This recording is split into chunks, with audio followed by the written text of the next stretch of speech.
Okay, great. It is filling in, and I know Felicity has a lot of content, so I want to get started here.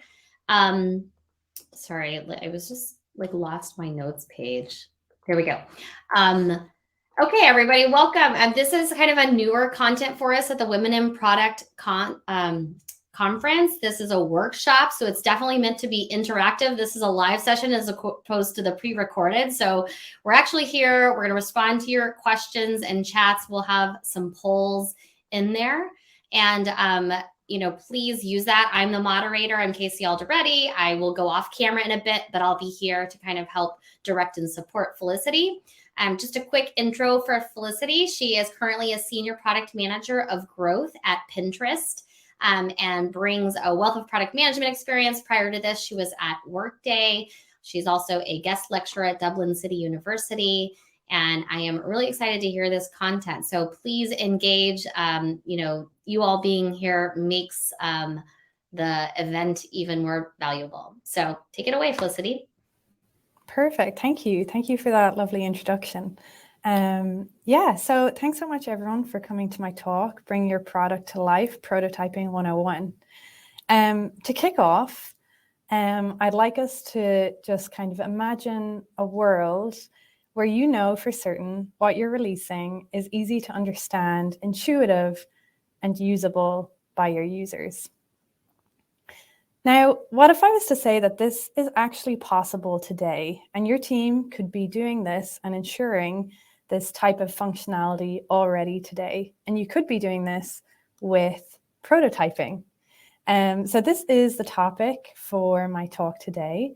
The agenda, what we're going to be looking at is what is prototyping at its core, why I think everyone should be prototyping, the tools available for you to start today, how to user test once you do have your prototype, and then finally next steps. So yeah, Casey did an amazing job at introducing me there. But as she said, I'm a senior product manager. I'm currently at Pinterest.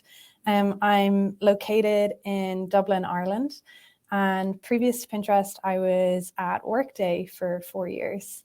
So a little bit about how I got into prototyping. So when I left college, I studied multimedia. And when I left college, I became a UX designer. And this is where I really learned and fell in love with the skill of prototyping.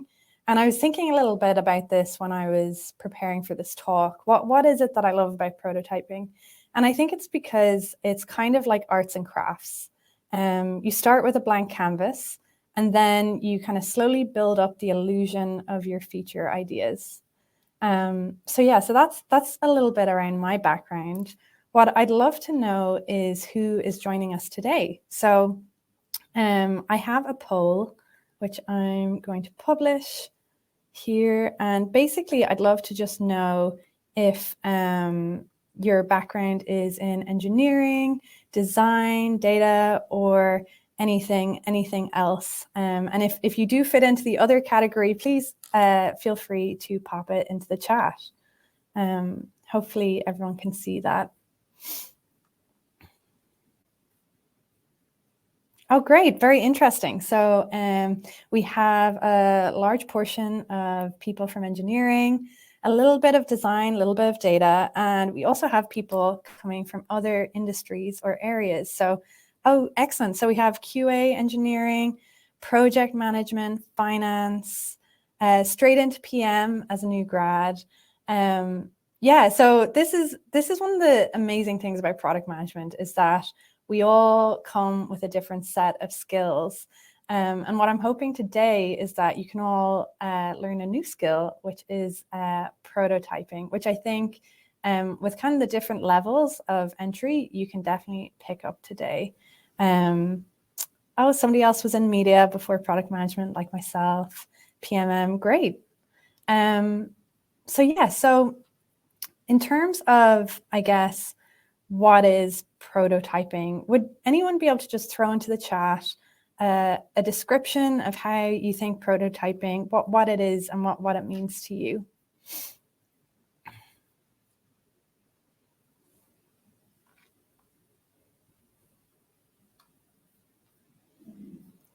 Yeah, so we have interactive design, proof of concept to de-risk solutions, sketching, visualizations, POCs, giving life to a concept. And yeah, so the good news is that this is actually, all of these are prototyping. And that's kind of part of my talk today, is showing that we actually have many different levels. And I see somebody here says communicating a vision. Seeing an idea come to fruition with low stakes. Yeah, so definitely around de-risking, a lot in that area. Well, if we look at, I guess, the definition of prototyping from the dictionary, it says the first design of something from which other forms are copied or developed. So I thought this was interesting because oftentimes we think of development beginning with the first line of code. But what this quote is kind of saying is that prototyping is actually the first iteration itself. It's actually the beginning. And then developed and copied, I love this because the core of prototyping is that it's agile. And let's say if you are building something and you prototype it and it doesn't work out the way you think it would, it then enables you to pivot. And speaking of development, there are many different approaches to development in terms of engineering. And I'd like to show two different approaches and kind of my ideas around them. So the first one is this approach. So let's say we have a user whose challenge is that they want to get from A to B. We might make the assumption that a car would solve their problem. And rather than validating early with prototyping, we dive straight into building and try to receive feedback periodically at each step. But as you can see here, at each step, the user can't give that much feedback on a wheel. They can't give that much feedback on two wheels. And it's only at the very end that they can see the actual product. And at that stage, it's actually a little bit too late. It's been a long and lengthy process. And the challenge is that the car doesn't actually solve the user's problem. So the challenge with this approach is that the risk is very high. You only know success at the very end, and it also costs a lot of time and money. So let's say if we were to approach this a little differently, and we were looking at this image. So we are in contact with the user early on. And rather than kind of taking them in at kind of the wheel or two wheels, we look at solving their problem and showing them kind of iterations. By showing them these early and iterative designs, we're keeping them close to us throughout the process and getting that feedback that we needed. So through this, we would have learned that the bicycle is actually getting pretty close to what they need. And then that leads us to the motorcycle. So we would never have had to build the car, and it would have saved us a lot of time and effort. This approach is iterative, it's more predictable, and your energy is spent on those little experiments and solving the user problem earlier on and getting their feedback. So as I mentioned, the benefits of prototyping, and kind of as some people have mentioned in the chat, is that it's truly iterative, and it's very speedy, it's easy to pivot, and you've less attachment to ideas. So you can imagine, if we think of that image where you've built the car, you're months in, it's very hard to let go of that idea. But if you're able to kind of just try things out very quickly, you've less attachment to ideas and more, I guess, more closeness to solving the problem itself. So your time is spent on delivery of value rather than the output. So I've mentioned this a lot, but I do think it deserves its own slide. That prototyping does save time and money. So this includes human hours, but ultimately it does include kind of the bigger picture in terms of sales and loss of customers. Because if you know something's usable or it's solving the problem earlier on, it does save you that time and money. And there's an industry that's actually been doing this for 100 years. And this industry is the car industry. So this image is of a car, but it is actually made out of clay. So they have been doing this for, I think, close to 100 years now. And I find this really interesting because it does show the power of prototyping. And we have this quote here which says, "We always came back to clay. The problem is digital projections can't accurately show how light will play on a car's surface. You can't replicate the sun." So the idea is that prototyping can actually be extremely realistic. It can give you that impression rather than having to spend the money of doing the full build. And this is probably one of my favorite quotes on it, which is, "I explain it as using an erasable pencil versus permanent ink, and clay lets you go back and make changes." And this is how I really think of prototyping, is that it allows you to go back and it allows you to pivot.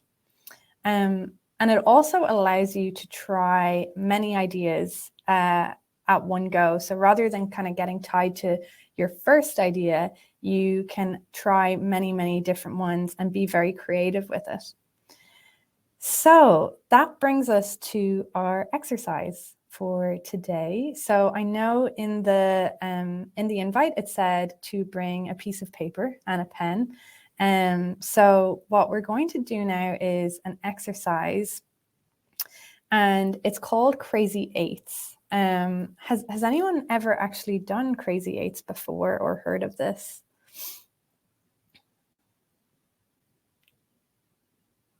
Cool. We have a mix of people who've done it.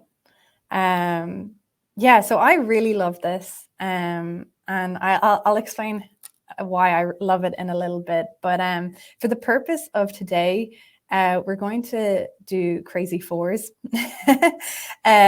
just for the idea of time. So Crazy Eights, it was created by Jake Knapp and Google Ventures, and it's a core part of the design sprint process. And there's an amazing book that details the design sprint process in more detail. But I think it really shows the benefit of brainstorming and iterating really, really well. So for R1, or for those who haven't heard of what Crazy Eights is, the idea is that you do very quick sketches. So the reason why it's called Crazy Eights is because it's quite fast-paced, and it can feel quite rushed. So I'd encourage you to take a deep breath before we dive in. But yeah, don't worry, we won't be sharing any sketches afterwards, so you can be as creative as you like. And basically, all you need is a sheet of A4 paper. So I have mine here, one that I made earlier. So basically, you get your A4 sheet of paper, you fold it in half, and then you fold it in half again, and then you fold it in half. And the idea is that you then have your paper nicely split up into 8 different squares. So for mine, I just have 1 to 4 because we're just going to do 4 today, 4 sketches for 4 minutes. Oh yeah, and so literally, if you actually don't also need an A4 sheet of paper, you can just turn over to the next page as we move on to the next sketch. Or yeah, you totally don't need to do it as you know, perfectly folded as this pre-made one is. So don't worry about that. Yeah, so I was thinking what would be a good user problem to focus on today. So I picked to focus on my sausage dog. So this is my sausage dog, Frankie. He is our user for today. And the challenge that Frankie has is that it rains a lot in Ireland. So that's where I'm from. But because of Frankie's height, his tummy gets wet and damp when he goes on walks. And this is a really big problem for him. It's quite uncomfortable, and we're trying to think of a solution for him. So what I'm going to do now is, here's our user problem up there. I'm going to put a timer on, and I will call out each time we reach a minute. So the total timer will be 4 minutes, and then I'll call each minute and you move on to the next sketch. Now, your next sketch can be totally different. It can be completely different from your first sketch, or you can grow on the idea. So yeah, I'll keep his image on the screen, just just so you can really visualize him. So yeah, so if everyone's ready with their pen and paper, I will get our timer going. How close to reality and feasibility do we need to be? Not at all. So use this as total dreaming. And this is kind of the purpose of Crazy Eights, is that you can go really broad, and the idea is just to get as much creativity out in one go. So yeah, so I will start our timer and I will come off mute at each minute. So if everyone's ready, please start your first sketch.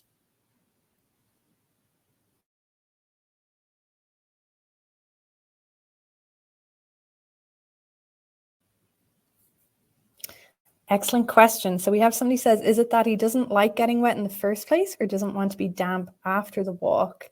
I would say prevention is probably his preferred approach. Does he like wearing clothes? He does. He mainly wears clothes at Halloween. But yes, that is also an option for Frankie. Great. So we're just over halfway on our first sketch.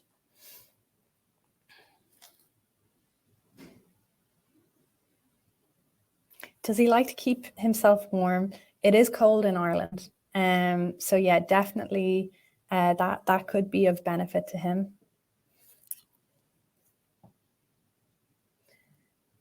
So that is our first sketch. Moving on to our second sketch of our crazy fours.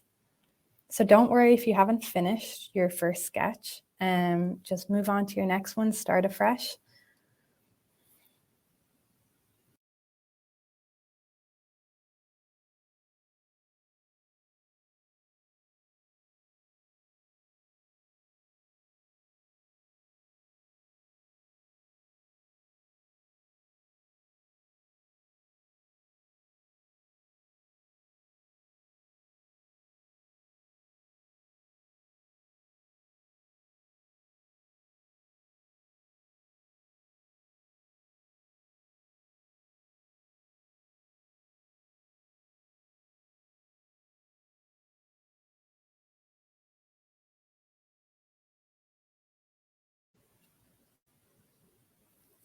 Great, so just over halfway, moving on to your third sketch of solving this problem.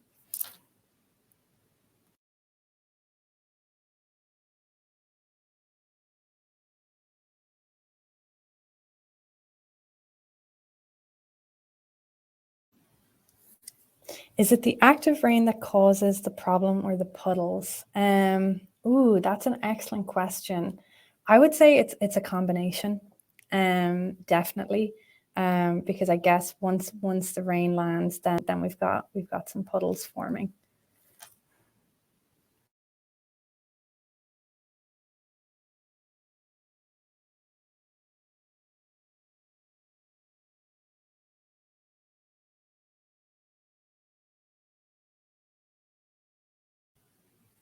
Does he get dirty as well? So he doesn't like getting dirty, so he does try to avoid grass at all costs and anywhere there could be mud.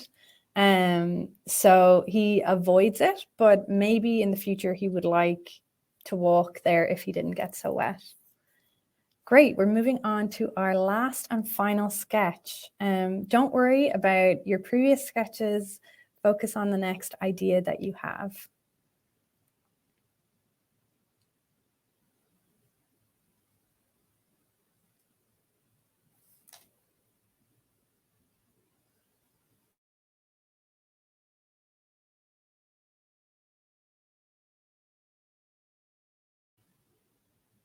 Just 20 seconds left now.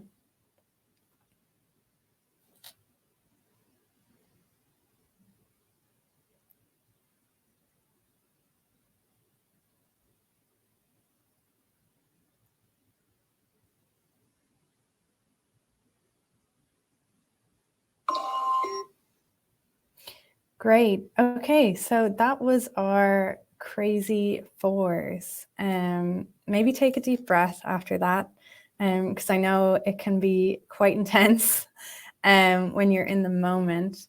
But I would love to know, does anyone have any thoughts after it? Any kind of initial kind of feelings? Maybe it's your first time doing it.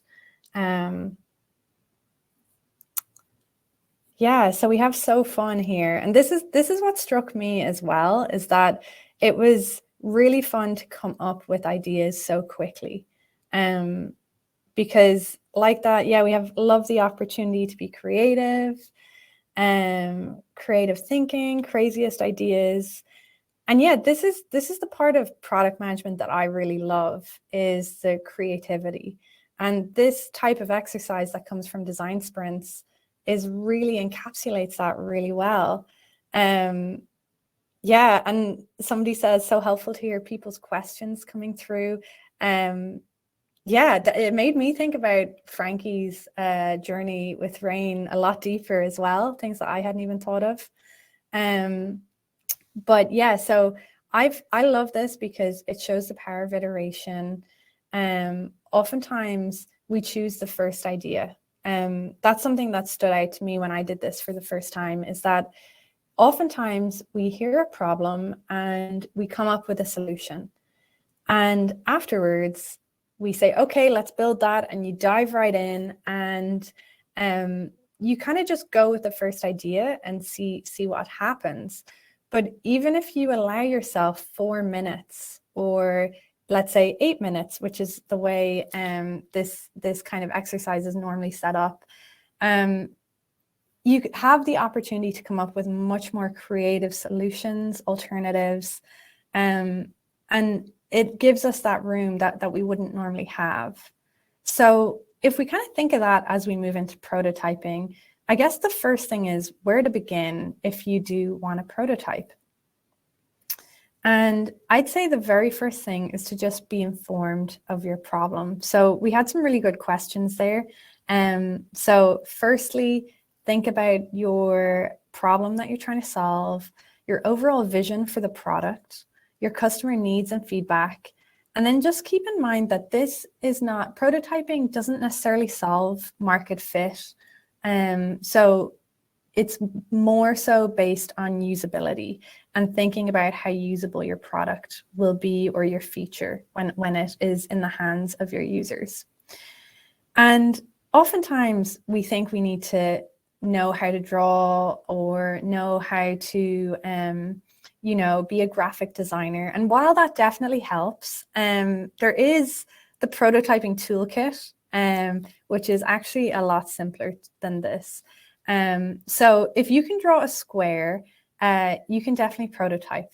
So here you can see it's all based on boxes and squares. So for example, you can do sections with boxes. Your buttons are just a longer box. Your images are a box with an X in it. And there's lots of information online as well about kind of wireframing and how to do that. But this is kind of as complicated as it can get in terms of if you're doing kind of lower fidelity prototyping. So definitely you do not need to have done a graphic design degree if you're trying to just prototype your ideas. And once you kind of have that confidence and that toolkit in prototyping, the first thing to really think about is fidelity. So the way fidelity is kind of described is that there's 3 different levels of fidelity. You've low, you've medium, and you've high. And when it comes to this, fidelity just means how, basically how realistic is it, or how close is it to the end result. So the very first fidelity that I'm going to introduce you to is low, and it is paper. So this is actually where I started prototyping. Back when I was a UX designer, I was designing a feature and I just wanted to know, would people get it? I'd been designing it for a long time and I got it. But I knew that I was too close to it at that stage. And what I did was I just printed it out. I did boxes. It wasn't any more complex than that. I printed it out and I just got it in front of users. It is the bare minimum, and it just gives an impression to users of how things could look. It definitely requires a certain amount of imagination. But there are also some other cons to this. It's difficult to see behaviors within paper prototyping because it is quite a flat design. Also, paper prototyping, when I was doing it, it was very much in-person testing where you would literally have the sheets of paper. Now, obviously, we have different ways to test online. But this is definitely one of the challenges if you're going the very classical paper prototyping route. Now, I guess a benefit of this is that you don't need that much stuff. This is great, especially if you're very, very early concept. If it's very early days for a feature idea, this is definitely a good option for you. Then moving on to medium fidelity, and this is in the form of slideshows. So similarly, this is quick and easy. You generally would have a certain amount of visual details that would be more than the paper prototyping. So you may have your buttons looking like buttons, and it would look more like the real deal. This having a slideshow is definitely great because it puts the user more in control when they are you can actually see where their mouse is going and where they're hovering over, which you don't get if you're doing paper in person. Oh yeah, I see we have a question here. Would it be a good idea to do a low fidelity prototype as a PM before pitching the idea to the design team? Yes, I think that is a wonderful idea. I think it definitely it's useful to get concept out to communicate your idea. So rather than kind of talking conceptual and high level, it's funny, once you get something on paper and you can all look at it, it really helps everyone with their mental models to actually be aligned. Because obviously everyone kind of has a different idea of what maybe different terminology uses. So it's definitely very beneficial for communicating. So what are the challenges with medium fidelity? It doesn't have interactions. So I've definitely run into this challenge a lot, where you can see the user hovering over things and saying, oh, I click this. But the challenge is once they click it, it does go to the next slide. So sometimes it can be very hard to catch before they kind of click things. And you definitely need to preface when you're user testing these to say, please speak through before you click. Now, again, this is very easy to access. Your toolkit is PowerPoint, your Keynote, your PDFs. And I would even utilize this for your paper prototypes. So what I would do is you could even do like a low fidelity design and then have a bit of a medium fidelity interaction by having it in a slideshow.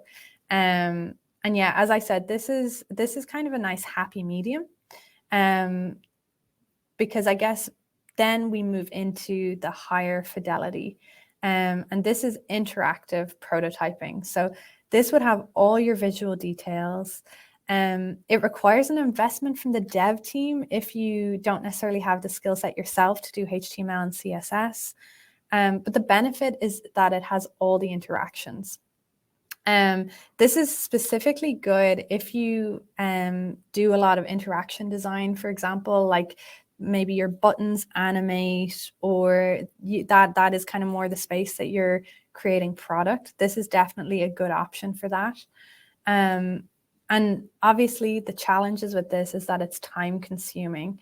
So I wouldn't say this is a good option for exploring concepts because of the, I guess, the investment of time that you have to do. I would more stick to your lower medium fidelity prototyping. So your tools for this, there are actually lots of tools out there. So like Adobe XD, InVision, Figma, HTML and CSS. And a lot of these tools actually have a certain amount of interaction design built in as well. So it's definitely worth exploring. And there's a lot of resources online if you are kind of looking to do the more higher fidelity. So let's say that you've built your prototype and you want to move on to user testing. I'm very passionate about user testing, and I think this quote really sums it up. So this quote is, "If you think good design is expensive, you should look at the cost of bad design." And I really believe in this. Because I think bad design, obviously it can be expensive to do good design. It's investing in time and user testing, but bad design has a ton of cost. And that cost can be in the form of bugs. Your users mightn't really understand the value of what they need to do, loss of sales. So the risk of poor design in the long term is totally not worth it. So I'd encourage you all to get into user testing. User testing can be extremely quick and easy.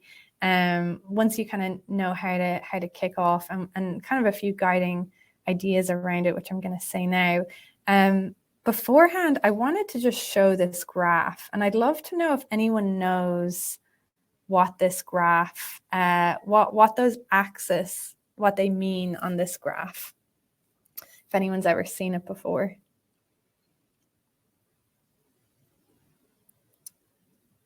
Yeah, number of user interviews on the bottom.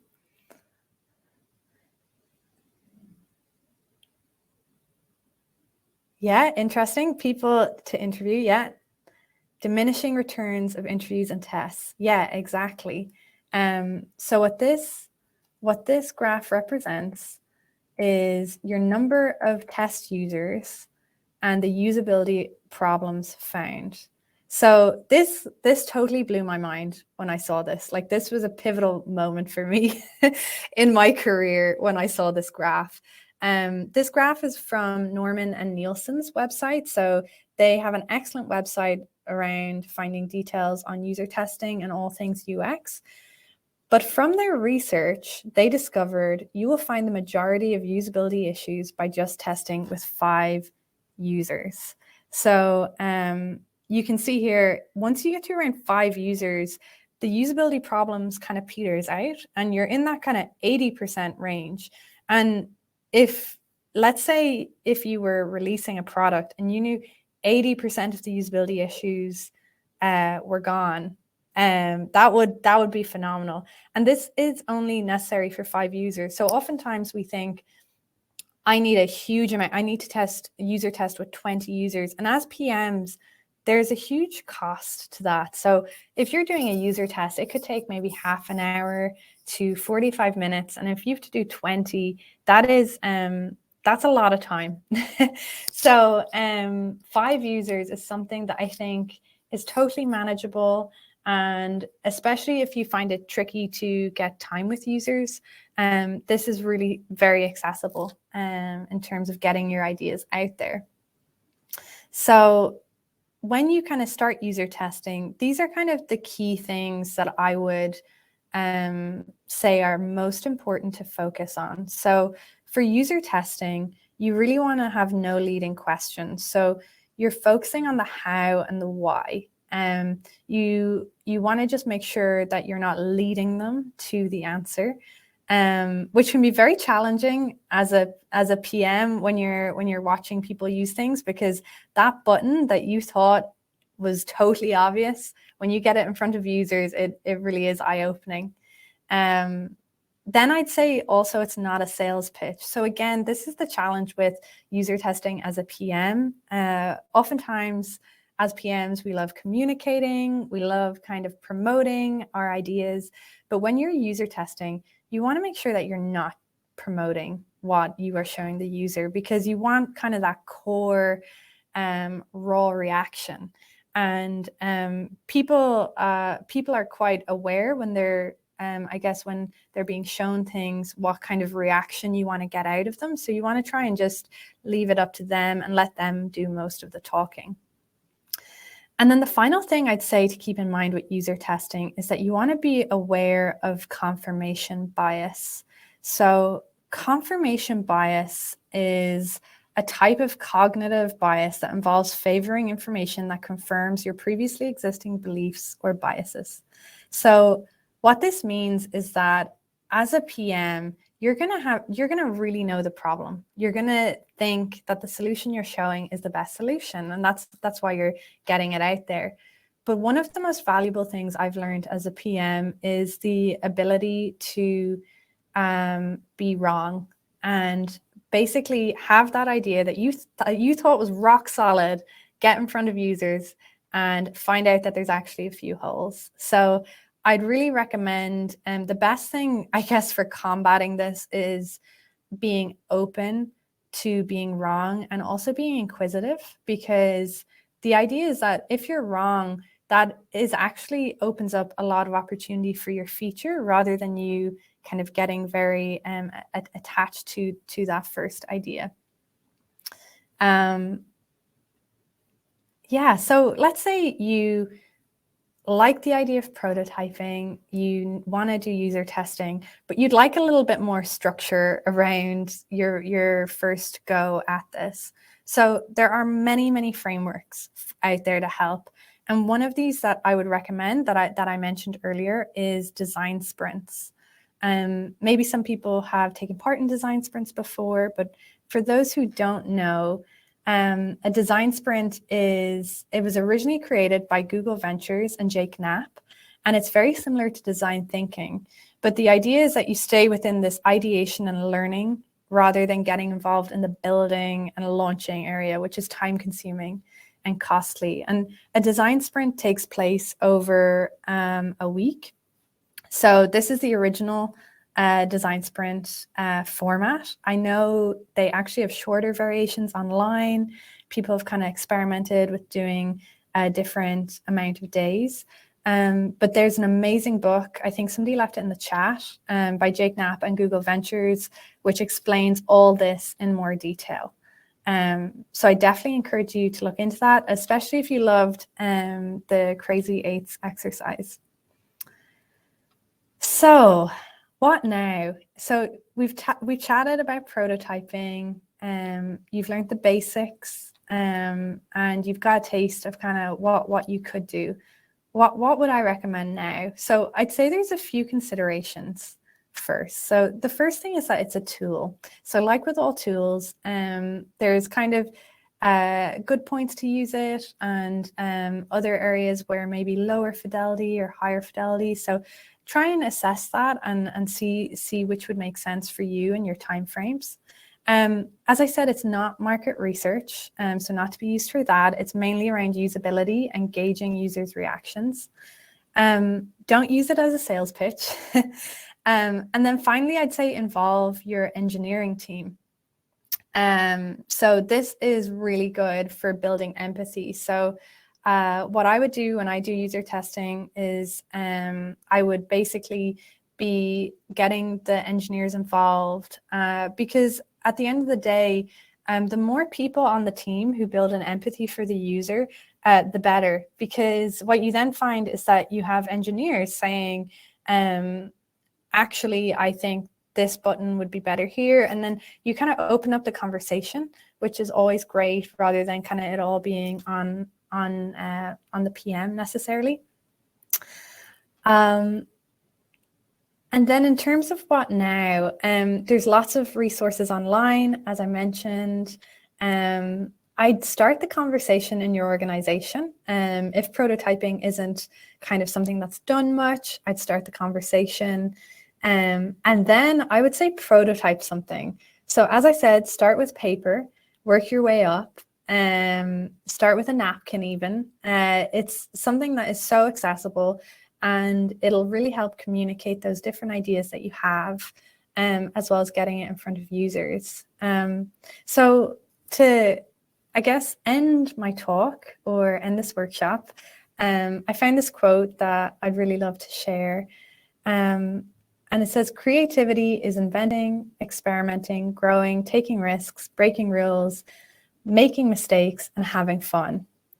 So at its core, I think the role of product management involves creativity.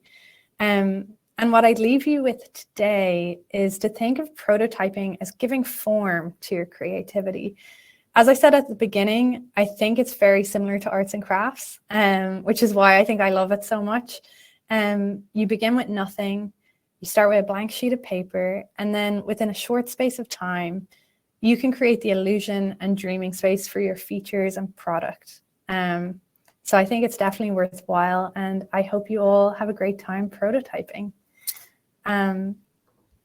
Happy to take any questions. Yeah, I think a few have come in, so I can share them here on the Q&A tab.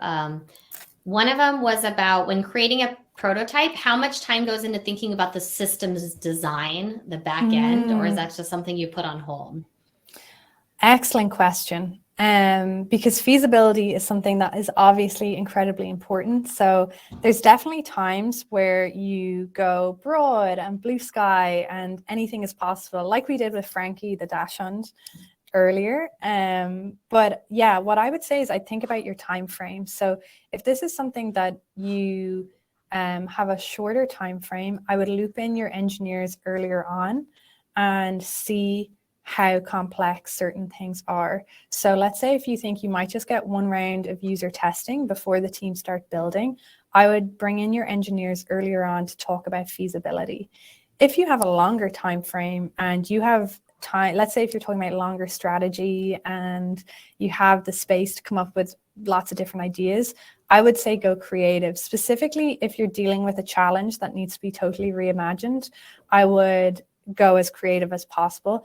But definitely, if you're in a shorter time frame and you need a quicker turnaround, I'd get engineers in early for that feasibility chat.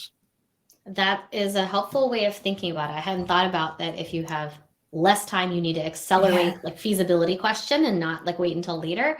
Actually, that feeds well into another question that's come up in a couple of ways, is about roles. So is this, design led or PM led? And then there was another question about including engineers or not. Yeah, so it totally depends on your organization and your resources that you have available. So definitely, if you work very closely with designers and if you have a designer on your team, this is something that would be done in close collaboration, and they may even have access to tools that would be higher fidelity. So I definitely lean on them. The benefit of prototyping, though, and kind of how I've described it today, is that this is something, if you do not have any design resources, you can do. And that is something that can be quite challenging if you don't have those resources. But the idea is that if you don't, you can still, you still have that opportunity to do this. In terms of getting engineers involved, I would say totally get them involved for the user testing. So how I've done it in the past is that you would have the engineers either watch the recordings or have them join the user testing to take notes. So you might do up a sheet of your questions that you're user testing and then get them to take notes as kind of helping collate all the information from the user testing. Thank you. Several more good questions. Do you have any thoughts on doing something for a more technical product, like an API or something that doesn't have a UI, so it's more conceptual? Ooh, that's interesting. So there's definitely lots of things that you can do here.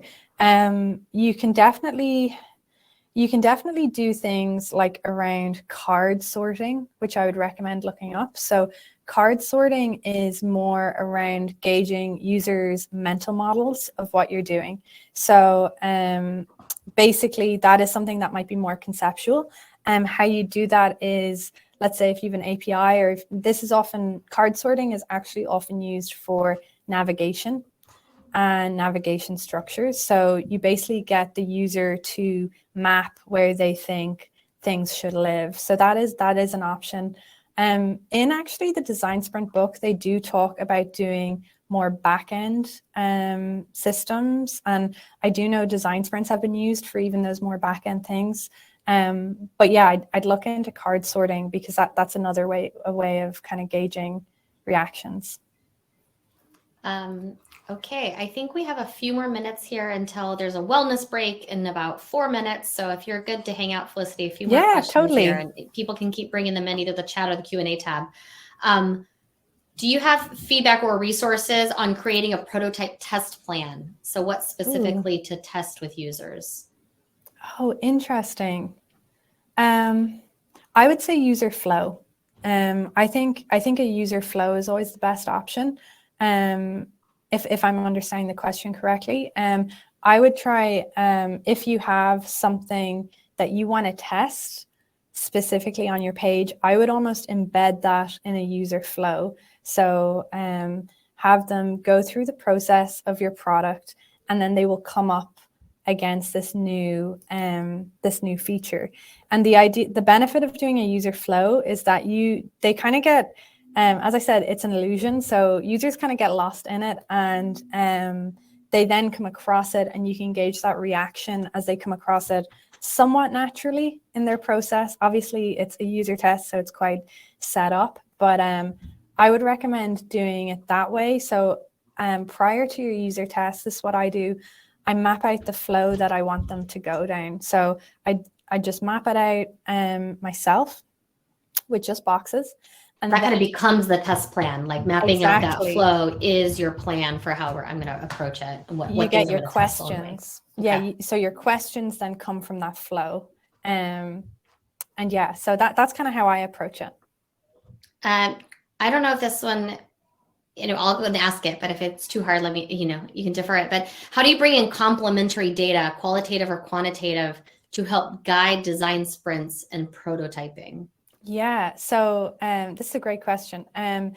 Generally, if you, this could be if you've done research yourself, or you have, for example, designers and researchers, it's always good to comb the existing user testing that may have happened before in the form of surveys or anything like that. So I would totally spend, it's interesting actually, design sprints, they say like the prep is the key part of a design sprint. And that would be very similar to even if you're just doing a user test. I would basically spend a week or so just looking at all the information that's there. And that just saves you time as well, because you may actually see kind of an answer to understanding how your users think about something, and that may have actually come up earlier on. So there's kind of like a definitely like an analysis phase for maybe a week before. And this would be if you're doing a larger scale thing. If you're just kind of doing it like a new smaller feature, that this wouldn't necessarily apply. But yeah, just kind of focus on that for a little while before. Yep. Here, maybe we're probably getting to the end here. So I'm going to put two questions to you, and then maybe you can wrap these up. One is, what's the best time to bring in experimentation or A/B testing, and any other online resources for low fidelity prototyping? So yeah, so you can do a form of A/B testing with paper prototyping. So this is actually something I did. I had two different designs, and I just wanted to know which one somebody got better. Now, what I did was I showed users the same one, and I got their response. As I've kind of gone a bit deeper into my career, I think a better way to do it is if you have a certain amount of users, I would show some of them one design and some of them another design. You may have the challenge with this is that you may need to do a slightly larger amount of users for this, maybe more in like the 8 to 10 bracket of users, just because twice. Yeah, exactly. So it's a little bit more work. So yeah, so that's definitely something, and you could do that also. You could do that across all the fidelities as well. And then was the second question around low fidelity resources? Yeah, online resources. I want to see examples and prototypes of others. So I think just any other links or things people can, go away with and learn more about this stuff. Yeah, so the good news is that low fidelity is actually kind of like an industry term that people use. So if you type in low fidelity wireframes on Google or whatever, you will see examples pop up. So there are a lot of resources. As I said, Norman Nielsen is an excellent resource for having kind of understanding user testing a little bit more. I'm not sure if they go into wireframes as much detail, but definitely I would just start with kind of looking up low fidelity and you'll kind of see from there. But yeah. All right, well, this is wonderful, Felicity. Please, everybody, provide feedback. There's a review right at the top of the chat. We're PMs, we love feedback. The workshop format is new, so we'd love to hear thoughts on how this worked out for you all. Please do submit comments and your rating. Thank you to Felicity, and thank you everyone for participating and making this engaging. Yeah, thanks so much, everyone. It was a pleasure chatting.